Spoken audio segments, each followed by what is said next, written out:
Afternoon. I hope you're still listening. We have some questions to answer here. One of the questions is, you've seen Tasha chewing on her left paw, and you know that Lucky has also played with his paws, his rear paws. It is a comfort thing, and they do it quite often. When Tasha first came here, she would suckle, and is still actually. The interns heard her suckling this morning on her paws. So it is a comfort thing. They do it it's kind of like if you have a 2-year-old that sucks their thumb, it's very comforting to them. They can't carry around their blankets, so they do suckle on their paws. I'll try to, I've not been feeling well, so my voice may give out here, so. A question that is about a cub. If there was an abandoned cub, would we be able to take it? That's pretty complicated. Unfortunately, we can't just take an abandoned cub.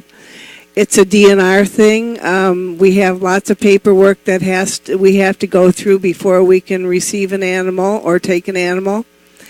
It has to go, an abandoned animal has to go to a rehabilitation facility first.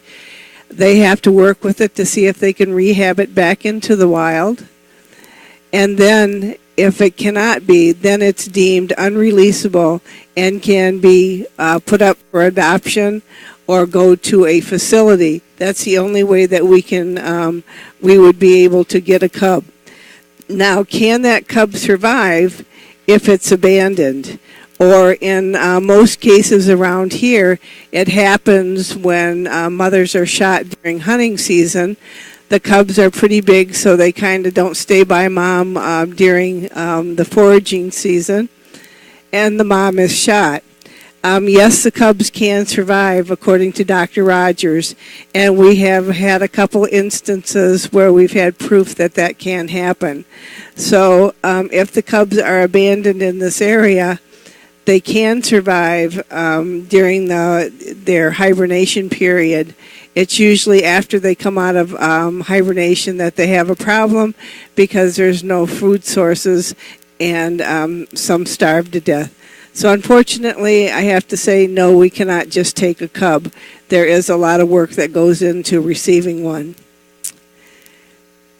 The third question, will all the bears have cameras this year?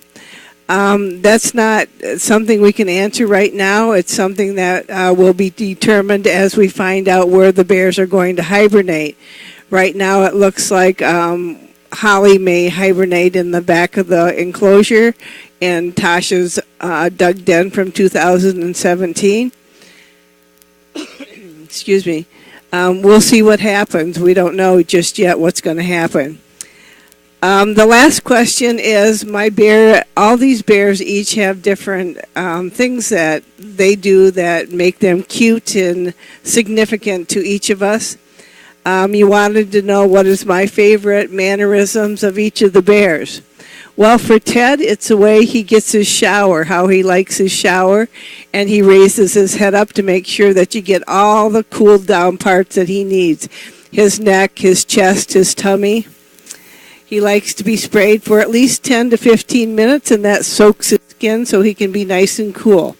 Also, the gentle wounds that he makes when people approach him make him absolutely priceless to anybody listening to him, including me. With our sweet Lucky Bear that's just walking by, he's so handsome. Yep, he heard his name, so he had to turn to look. He knows he's a handsome bear. And I think that's one of his finest qualities, is that he just has such a confident attitude when he strolls by. He knows he's handsome. But I do like to watch the way he gathers his straw and takes it in and puts it in his den the way he wants it. He can be a pretty sweet guy. But sometimes he does squabble with Holly, or maybe sometimes he'll squabble with Ted. And when I raise my voice, he goes on a timeout. And he knows where that timeout place is, and it's absolutely amazing to me that he uses the same spot each time I need to talk to him. So I call it his timeout chair, even though there's no chair there. With Tasha, my favorite thing about Tasha is she asked for back rubs. And she directs our hands with her paws, and we can either rub her ears, her head, her back, wherever she wants it. She puts her paws, and that's where we go. And if we're not fast enough, she and Holly both will take your hand and guide it to the area that they want you to dig in.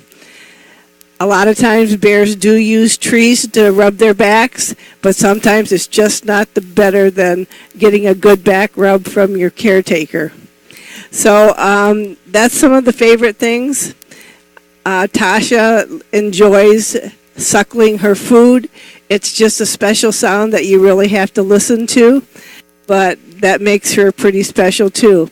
And Holly, well, Holly has an attitude that only a mom could love. And since she has two of them, and we both know her attitudes, we both love watching her and the way she has grown into the bear that she is. So I want to thank everybody for sending in questions. Have a great afternoon, and we'll talk to you again tomorrow. Thank you.